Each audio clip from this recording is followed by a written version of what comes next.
الحمد لله نحمده ونستعينه ونستغفره ونعوذ بالله من شرور أنفسنا ومن سيئات أعمالنا من يهده الله فلا مضل له ومن يضلل فلا هادي له وأشهد أن لا إله إلا الله وحده لا شريك له وأشهد أن محمدا عبده ورسوله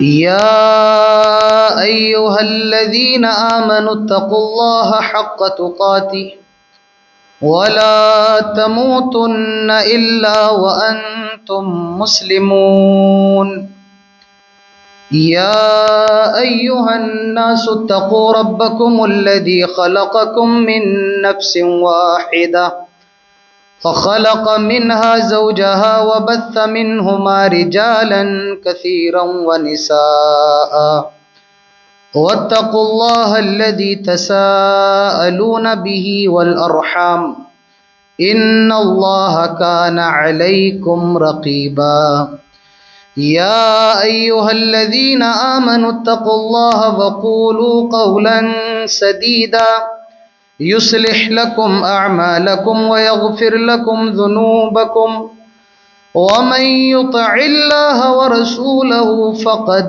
فاز فوزا عظيما أما بعد فإن خير الحديث كتاب الله وخير الهدي هدي محمد صلى الله عليه وسلم وشر الأمور محدثاتها وكل محدثة بدعة وكل بدعة ضلالة وكل ضلالة في النار. قال الله تعالى في القرآن الحكيم: أعوذ بالله من الشيطان الرجيم بسم الله الرحمن الرحيم سبحان الذي أسرى بعبده ليلا من المسجد الحرام إلى المسجد الأقصى الذي باركنا حوله لنريه من آياتنا إنه هو السميع البصير. رب اشرح لي صدري ويسر لي أمري واحلل عقدة من لساني يفقهوا قولي. رب زدني علما اللهم رب زدني علما. قابل عزت حاضرین جمعہ، بزرگوں،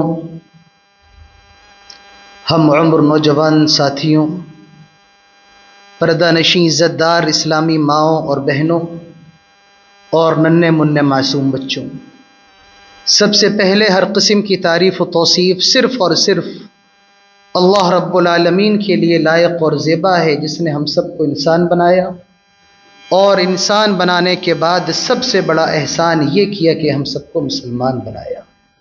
بعدہ درود و سلام ہوں تمام نبیوں پر، تمام رسولوں پر، اور خصوصاً ہم سب کے محبوب نبی، آخری نبی، تمام نبیوں کے امام، پوری کائنات کے سردار جناب محمد الرسول اللہ صلی اللہ علیہ وسلم پر اللہم صلی وسلم وبارک علیہ۔ سب سے پہلے میں آپ سب کو یہ وصیت کرتا ہوں کہ اللہ رب العالمین سے ڈریں اور اللہ سے دعا کریں ہم سب کو قرآن و سنت کے مطابق اپنی زندگی گزارنے کی توفیق عطا فرمائے۔ ہم جس موضوع پر گفتگو کر رہے تھے وہ کائنات کے اندر ایک ایسا سفر ہے جو محمد الرسول اللہ صلی اللہ علیہ وسلم کے علاوہ کسی کو نہیں کرایا گیا، اور وہ سفر معراج ہے۔ ہم نے 2 خطبوں کے اندر بہت سی باتیں آپ کے سامنے رکھی تھیں، اور آخری بات جو ہم نے آپ کے سامنے پیش کی تھی وہ یہ تھی کہ آپ صلی اللہ علیہ وسلم کو خانہ کعبہ سے بیت المقدس، اس کے بعد پہلے آسمان، پھر دوسرے، تیسرے، یہاں تک کہ 7ویں آسمان تک لے جایا گیا، اور اس کے بعد آپ صلی اللہ علیہ وسلم سدرۃ المنتہا پر پہنچے۔ بیری کا پیڑ تھا، ہاتھی کے کان کے سائز کے پتے تھے، پھل اتنے بڑے بڑے جیسے مقام حجر کے مٹکے، اور ساری چڑیاں سونے کی ہیں۔ 4 نہریں نکل رہی ہیں، 2 نہریں دنیا کے اندر جو فرات اور نیل ہیں، اور 2 نہریں جنت کے اندر جو سلسبیل اور کوثر ہیں۔ اللہ کے نبی صلی اللہ علیہ وسلم فرماتے ہیں سدرۃ المنتہا پر 2 پیالے میرے سامنے پیش کیے گئے، ایک پیالے کے اندر دودھ تھا، ایک کے اندر شراب تھی۔ میں نے دودھ کا پیالہ لیا اور میں دودھ پی گیا۔ حضرت جبریل نے فرمایا اگر آپ شراب پی لیتے تو آپ کی امت گمراہ ہو جاتی۔ اللہ کے نبی صلی اللہ علیہ وسلم فرماتے میں اور آگے کی طرف بڑھا، حضرت جبریل نے میرا ہاتھ چھوڑ دیا۔ میں نے کہا جبریل یہ کیسی دوستی ہے، یہاں ساتھ چھوڑ رہے ہو؟ پہلے خانہ کعبہ سے بیت المقدس تک میرے ساتھ آئے، پہلے آسمان پر بھی میرے ساتھ، دوسرے تیسرے چوتھے پانچویں چھٹے ساتویں یہاں تک میرے ساتھ آئے ہو، آئے جبریل مجھے چھوڑ کر کے کہاں جا رہے ہو؟ حضرت جبریل نے فرمایا آئے امام کائنات یہ بارڈر ہے اور میں اس کے آگے نہیں بڑھ سکتا ہوں، اب اس کے آگے جانے کی مجھے اجازت نہیں ہے۔ اللہ کے نبی صلی اللہ علیہ وسلم فرماتے ہیں اس مقام پر یعنی سدرۃ المنتہا پر میں نے جبریل کو ان کی اصلی شکل میں اصلی حالت میں دیکھا، اور اللہ کے نبی صلی اللہ علیہ وسلم فرماتے ہیں علیہ 600 جناح، حضرت جبریل علیہ السلام کے 600 پر تھے، 600 پر۔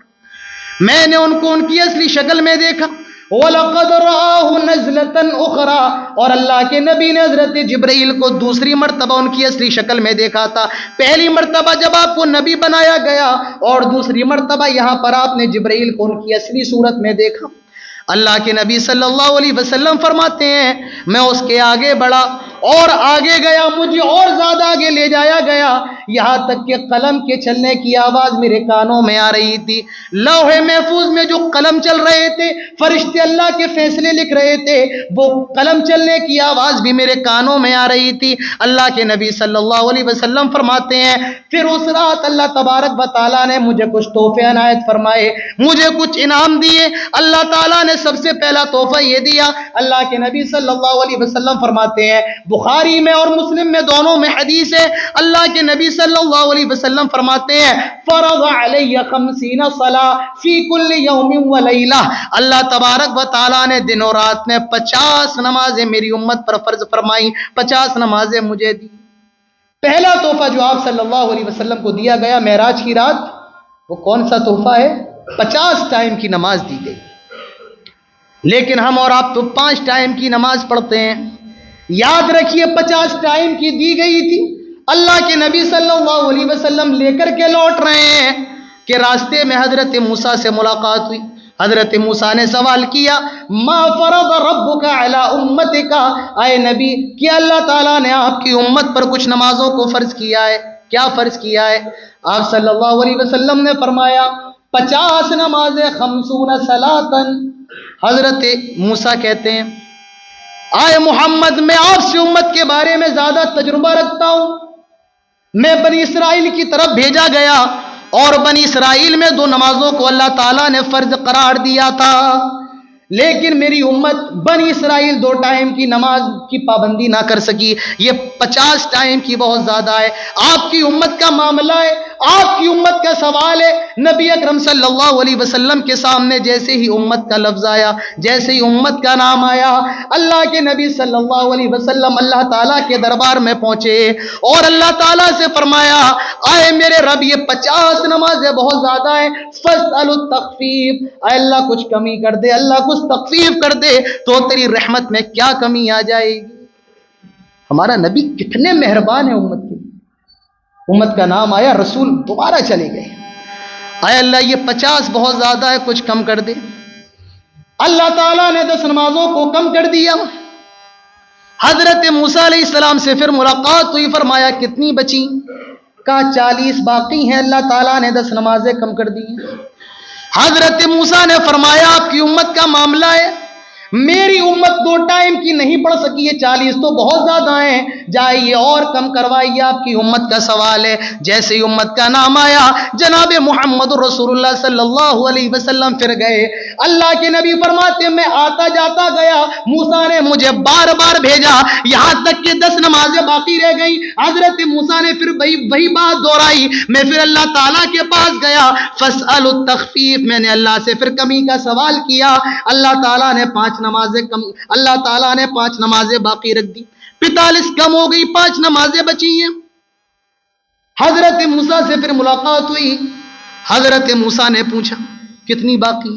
کہا 5 باقی، 5 بچی ہیں، 45 کم ہو چکی ہیں۔ حضرت موسیٰ کہتے ہیں آئے محمد، میں امت کے بارے میں آپ سے زیادہ تجربے کار ہوں، میرا تجربہ بہت زیادہ ہے، آپ کی امت 2 ٹائم 5 ٹائم کی بھی پڑھنے کی طاقت نہیں رکھتی ہے، جائیے اور کم کروائیے۔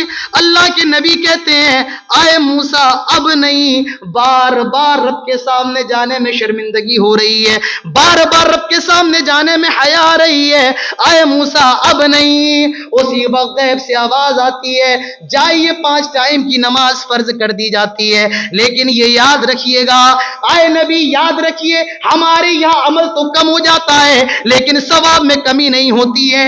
یاد رکھیے یا 55 یا 50 نمازیں تو 5 ہی ہیں لیکن ثواب 50 ٹائم کی نماز کا ملے گا۔ نمازیں تو 5 ہیں، ہمارے یہاں عمل میں کمی، ہمارے یہاں عمل میں تو کمی ہو سکتی ہے لیکن ثواب میں کوئی کمی نہیں ہے۔ 5 ٹائم کی نماز امت پر فرض ہے اور ثواب 50 ٹائم کی نماز کا۔ اللہ کے نبی صلی اللہ علیہ وسلم فرماتے ہیں معراج کی رات مجھے یہ تحفہ بھی دیا گیا، فرمایا گیا آپ کی امت کا جو بھی آدمی کسی نیکی کا ارادہ کرے گا ہم ارادہ کرنے پر اس کو ایک نیکی دے دیں گے، اور جب وہ نیک کام کر لے گا تو 10 نیکیاں اور دے دیں گے۔ غور سے سنو، جب کوئی کسی نیکی کا ارادہ کرے گا، ارادہ کرنے پر اس کو ایک نیکی دے دی جائے گی، اور جب وہ نیکی کر لے گا تو 10 نیکیاں اور دے دیں گے۔ لیکن جب کوئی کسی برائی کا ارادہ کرے گا ہم ارادہ کرنے پر کوئی گناہ نہیں دیں گے جب تک کہ وہ برائی نہ کر لے۔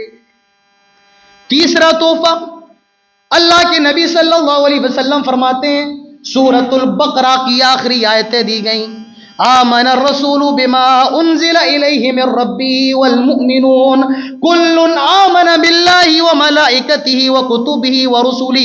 یہ سورۃ البقرہ کی آخری 2 آیتیں، اللہ کے نبی صلی اللہ علیہ وسلم فرماتے ہیں جو بھی آدمی کسی بھی رات یہ سورۃ البقرہ کی آخری 2 آیتیں پڑھ لے، یہ دونوں آیتیں اس کے لیے کافی ہو جائیں گی۔ اور اللہ کے نبی سے فرمایا گیا یہ بھی یاد رکھیے آپ کی امت کا جو بھی آدمی اس نے شرک نہیں کیا ہو، شرط یہ ہے شرک نہ کیا ہو، کتنا بھی بڑا گناہ لے کر کے آئے ہم اس کو معاف فرما دیں گے۔ یعنی اپنے گناہوں کی وجہ سے وہ جہنم میں تو جائے گا لیکن جہنم سے نکال کر پھر اس کو جنت میں داخل کر دیا جائے گا، مگر شرط یہ ہے کہ وہ مشرک نہ ہو، وہ توحید والا ہو۔ اللہ کے نبی صلی اللہ علیہ وسلم فرماتے ہیں اس رات مجھے جنت بھی دکھائی گئی، اس رات مجھے جہنم بھی دکھائی گئی۔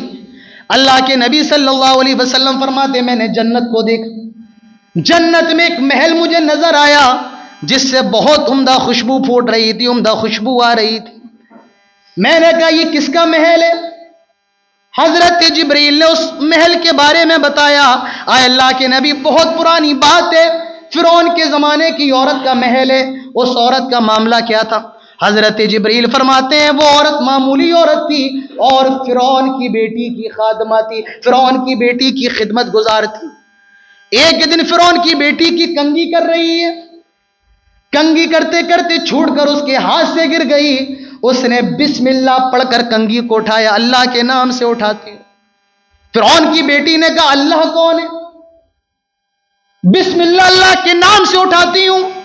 فرعون کی بیٹی نے کہا یہ اللہ کس اللہ کا نام لے رہی ہے؟ کہا اللہ میرا رب ہے۔ فرعون کی بیٹی کہتی ہے رب تو میرا باپ ہے، انا ربکم الاعلی کہا کرتا تھا فرعون، رب تو میرا باپ ہے، یعنی تو میرے باپ کا نام لے رہی ہے؟ کہا نہیں میں اس رب کا نام لے رہی ہوں جو میرا رب اور تیرے باپ کا رب پوری کائنات کا رب ہے۔ حضرت موسیٰ کے وقت کے مسلمان ایسے ہیں جو کنگھی بھی اٹھاتے ہیں تو بسم اللہ پڑھتے ہیں، اور آج کا بغیرت مسلمان ایسا ہے جو 7 سے 86 کہہ کر کے بسم اللہ کا کام چلا۔ میرے بھائیوں کی جہالت کی انتہا ہے۔ اللہ میرا رب ہے جو تیرے باپ کا بھی رب ہے۔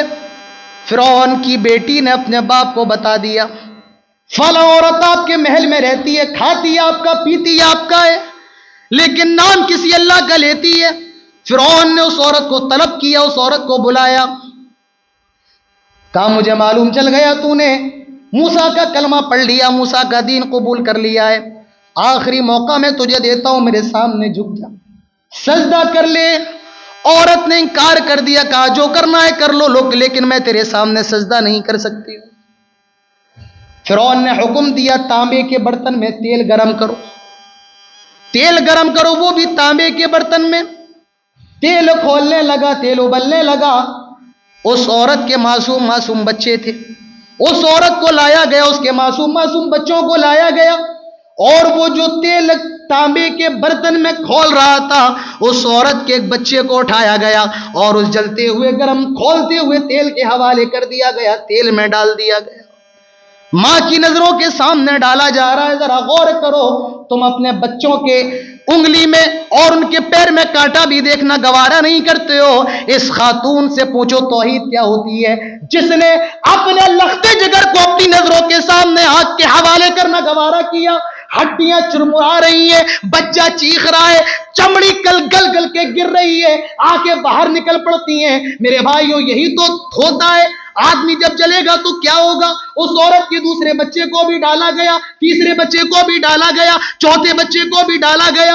اب اس عورت کو لایا جا رہا ہے، عورت کے قدم ڈگمگانے لگے، عورت پیچھے ہٹنے لگی، اس کا جو سب سے چھوٹا معصوم بچہ تھا وہ کہنے لگتا ہے یا اماں اقتحمی، آئے میری پیاری ماں اس تیل میں کود جا، ڈر نہیں، اور یاد رکھ ان عذاب الدنیا اہون من عذاب الاخرہ، یہ جو دنیا کا عذاب ہے آخرت کے عذاب سے بہت زیادہ ہلکا ہے، یہ تو ہم برداشت کر لیں گے لیکن آخرت کا عذاب ہم برداشت نہیں کر پائیں گے۔ اس عورت نے فرعون سے کہا آئے فرعون میں تجھ سے گزارش کرنا چاہتی ہوں۔ کہا کیسی گزارش؟ جب تو مجھے بھی جلا دے، میرے بچوں کو بھی جلا دے، ہماری ہڈیوں کو ایک ہی کپڑے میں باندھ کر کے ایک ہی گڈھے میں گاڑ دینا۔ اے اللہ کے نبی اسی عورت کا محل ہے، یہ اسی عورت کا محل ہے۔ اللہ کے نبی صلی اللہ علیہ وسلم فرماتے ہیں میں نے جہنم کو بھی دیکھا، کچھ لوگوں کو ان کے ہاتھوں کے ناخون، انگلیوں کے ناخون تانبے کے ہیں، اور وہ اپنے جسموں کو نوچ رہے ہیں، اپنے چہروں کو نوچ رہے ہیں، بالوں کو نوچ رہے ہیں۔ میں نے سوال کیا ان کا گناہ کیا تھا؟ حضرت جبریل نے فرمایا اے اللہ کے نبی یہ دنیا میں غیبتیں کیا کرتے تھے اور اس وجہ سے ان کو یہ عذاب دیا جا رہا ہے۔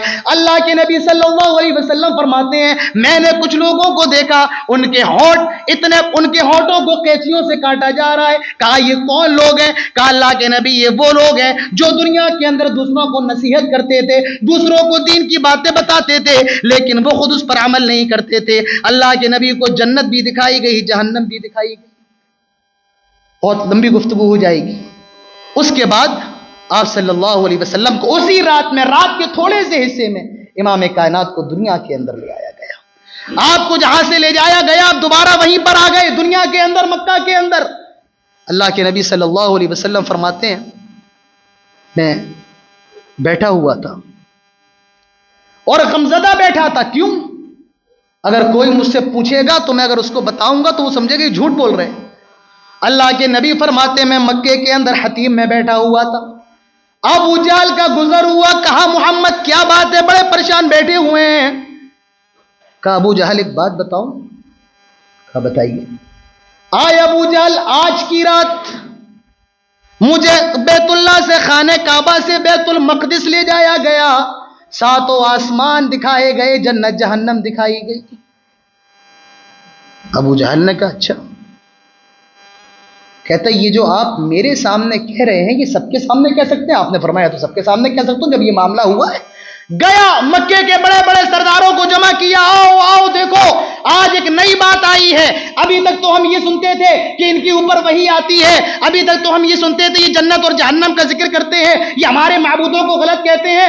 آج تو نئی بات لے کر کے آ گئے کہ آج کی رات خانہ کعبہ سے بیت المقدس جہاں جانے میں 40 دن 40 راتیں لگ جائے, جنت تو دور کی بات ہے, ساتوں آسمان دور کی بات ہے, خانہ کعبہ سے بیت المقدس جانے میں 40 دن 40 راتیں لگتی ہیں, اور یہ ایک رات میں کیسے گیا. سارے لوگوں کو جمع کیا, آج مزہ آئے گا. لوگ آئے محمد کیا واقعی آپ نے مسجد اقصی کو دیکھا ہے؟ آپ نے فرمایا ہاں میں آج کی رات خانہ کعبہ سے بیت المقدس گیا, میں نے وہاں پر نماز بھی پڑھی, میں نے مسجد اقصی کو دیکھا. اللہ کے نبی صلی اللہ علیہ وسلم فرماتے ہیں کچھ لوگ جو پہلے مسجد اقصی جا چکے تھے, جنہوں نے مسجد اقصی کو دیکھ رکھا تھا, انہوں نے مجھ سے سوال کیا یہ بتائیں اگر آپ نے مسجد اقصی کو دیکھا ہے تو یہ بتائیں کہ مسجد اقصی کتنی بڑی ہے, اس کے دروازے کتنے ہیں, اس کی کھڑکیاں کتنی بڑی ہیں, اس کا ممبر کیسا, اس کا محراب کیسا ہے. اللہ کے نبی صلی اللہ علیہ وسلم فرماتے ہیں مجھے اتنی تکلیف ہوئی کہ اس سے پہلے مجھے کبھی اتنی تکلیف نہیں ہوئی. کیسے ان کو بتاؤں؟ رات میں گیا, رات کے تھوڑے سے حصے میں گیا, اندھیرے میں گیا, نہ کوئی اجالا نہ کوئی لائٹ, بس نماز پڑھا کے اوپر. ان کو میں کیسے بتاؤں؟ میں آپ سے کہوں آپ کی مسجد میں پنکھے کتنے گن کے بتائیے, ابھی بھی آپ کو نہیں پتا ہوگا آپ کی مسجد میں پنکھے کتنے ہیں. 9 سال سے نماز پڑھ رہے. اللہ کے نبی کہتے ہیں ایک ہی رات میں گیا تھا, تھوڑے سے, بڑا مشکل تھا, میں اتنا پریشان ہوا کہ اس سے پہلے کبھی نہیں. لیکن اچانک میں دیکھتا ہوں کہ میرے سامنے بیت المقدس مسجد اقصی آ جاتی ہے. میں نے دیکھا میرے سامنے بیت المقدس موجود ہے, اور میں بتاتا گیا سنو مسجد اقصی کا دروازہ اتنا بڑا ہے, مسجد اقصی کی کھڑکیاں اتنی ہیں, ممبر اتنا بڑا ہے, محراب اتنا بڑا ہے. جو لوگ پہلے مسجد اقصی جا چکے تھے انہوں نے فرمایا آئے محمد آپ نے جو کہا بالکل صحیح کہا ہے, دروازہ اتنا بڑا ہے, ممبر ایسا ہے. جب یہاں بھی دال نہ گلی تو ابو جہل حضرت ابو بکر صدیق رضی اللہ عنہ کے پاس گیا اور کہنے لگا آئے ابو بکر, ایک آدمی نے یہ دعویٰ کیا ہے کہ وہ آج کی رات مکہ سے فلسطین جا کر کے آیا ہے, کیا تم اس کی بات مان لو گے؟ جہاں جانے میں 40 دن 40 راتیں لگے, کوئی ایک رات میں. اچھا یہ بتاؤ یہ تم سے کہا کس نے؟ کہا کسی اور نے نہیں, تمہارے دوست نے کہا ہے, کسی اور نے نہیں, تمہارے یار نے کہا ہے, محمد صلی اللہ علیہ وسلم. حضرت ابو بکر صدیق نے فرمایا اگر یہ بات میرے آقا نے کہی ہے تو میں اپنے نبی کی بات کی تصدیق کرتا ہوں, اور یہ تو بہت چھوٹی بات ہے, میں تو اس سے بڑی بڑی باتوں کو بھی مانتا ہوں, ان کی بھی تصدیق کرتا ہوں. نبی اکرم صلی اللہ علیہ وسلم کو معلوم چلا, آپ نے فرمایا آئے ابو بکر, سے تم صرف ابو بکر نہیں بلکہ ابو بکر صدیق ہو گئے ہو, میری بات کی سب سے پہلے تم نے تصدیق کی ہے. تو یہ نبی اکرم جناب محمد رسول اللہ صلی اللہ علیہ وسلم کے معراج کا واقعہ تھا, جو میں نے 3 خطبوں کے اندر شروع سے آخر تک آپ کے سامنے پیش کیا ہے. اب ایک اہم سوال انشاءاللہ اس کے بعد بات ختم کرتے ہیں.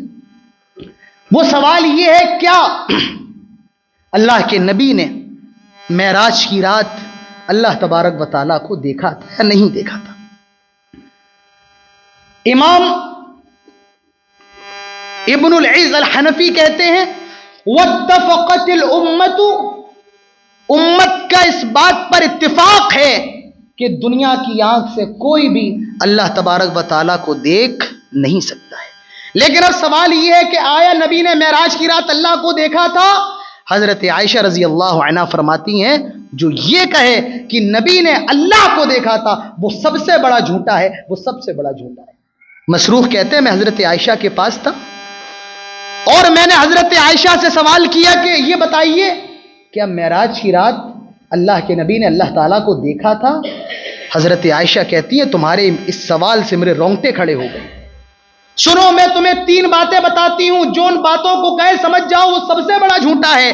اور اس میں ایک بات یہ بھی ہے جو آدمی یہ کہے کہ اللہ کے نبی نے معراج کی رات اللہ کو دیکھا وہ سب سے بڑا جھوٹا ہے. اور حضرت عائشہ نے سورۃ الانعام کی آیت نمبر 103 پڑھی وما تدرکہ الابصار وہو یدرک الابصار وہو اللطیف الخبیر, جس میں اللہ تعالیٰ فرماتا ہے کہ اللہ تعالیٰ کو کوئی نظر اللہ کا احاطہ نہیں کر سکتی ہے, اور اللہ تعالیٰ ہر نظر کا احاطہ کرتا ہے, اور اللہ تعالیٰ لطیف و خبیر ہے. اور حضرت عائشہ، حضرت ابو ہریرہ، صحابہ اکرام کی بہت بڑی جماعت ہے جو اس بات پر متفق ہے کہ اللہ کے نبی نے اللہ تبارک و تعالیٰ کو نہیں دیکھا تھا۔ لیکن ہاں، جب جنتی جنت میں چلے جائیں گے تو وہ اللہ تبارک و تعالیٰ کا دیدار کریں گے۔ جب جنتی جنت میں ہوں گے اللہ کہے گا اور کچھ چاہیے، جنتی کہیں گے اللہ سب تو دے دیا۔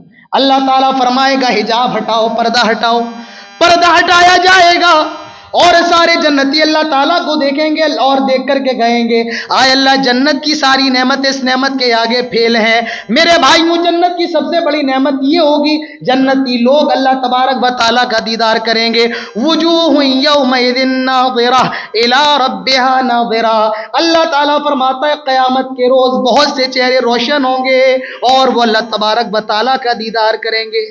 اللہ کے نبی نے فرمایا صحابہ یہ بتاؤ اگر بادل نہ ہو تو سورج دیکھنے میں کوئی تکلیف ہوتی؟ کہ اللہ کے رسول صاف نظر آتا ہے۔ آپ نے فرمایا جنت میں جنتی اللہ تعالیٰ کا دیدار اسی طریقے سے کریں گے۔ تو یہ چند باتیں تھیں اور سب سے اہم بات یہ تھی کہ اللہ کے نبی نے اللہ تعالیٰ کو معراج کی رات نہیں دیکھا ہے، جنتی دیکھیں گے اور جنت کے اندر دیکھیں گے۔ اللہ تعالیٰ ہم سب کو اپنا دیدار نصیب فرمائے۔ اللہ تعالیٰ سے دعا کریں اللہ تعالیٰ ہم سب کو نبی اکرم صلی اللہ علیہ وسلم سے پکی سچی محبت کرنے والا بنائے اور نبی کی سنتوں پر عمل کرنے والا بنائے۔ ہم سب کو یہ دعا کرنا چاہیے الہ العالمین ہمارے دلوں کے اندر، ہمارے دل جو زنگ آلود ہو چکے ہیں، ہمارے دل جو مردہ ہو چکے ہیں، ایمان کی روشنی سے ہمارے دلوں کو زندہ فرما دے۔ الہ العالمین ہم سب کو نیک بنا دے، گناہوں سے بچنے والا بنا دے، ہم سب کو صرف تیرے سامنے جھکنے والا بنا دے اور تیرے رسول کی اتباع کرنے والا بنا دے۔ اللہ سے دعا کریں جہاں کہیں مسلمان پریشان ہیں اللہ ان کی پریشانیوں کو دور فرما دے، جو مقروض ہیں اللہ انہیں قرض کی ادائیگی کی توفیق نصیب فرما دے، جو باج ہیں اللہ انہیں بچے عطا فرما دے۔ اللہ سے دعا کریں جو بیمار ہیں اللہ تعالیٰ شفائے کامل عاجل کلی نصیب فرما اور جب تک ہم زندہ رہیں توحید پر رہیں اور خاتمہ ہو تو ایمان پر ہو۔ آمین۔ اقول قولی هذا واستغفر الله لي ولكم ولسائر المسلمين وما توفيقي الا بالله وما علينا الا البلاغ واخر دعوانا الحمد لله رب العالمين۔